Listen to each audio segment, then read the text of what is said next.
To get started with Zoom meetings on your mobile device, you must first download the app from either the App Store or Google Play. Let's download Zoom from the Play Store.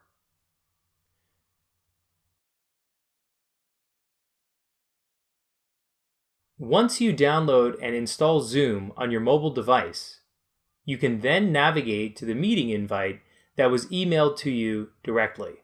Click on the provided Zoom link, and the Zoom app will launch into your meeting. Hi, Stephen. How are you? Good, how are you? Great, thank you. My name's Richard from David Sklar Associates. Are you ready to get started on your free initial consultation? I am.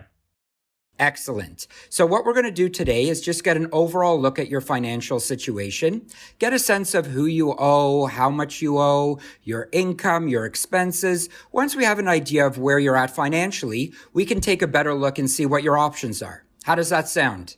Sounds great. Excellent. Let's get started.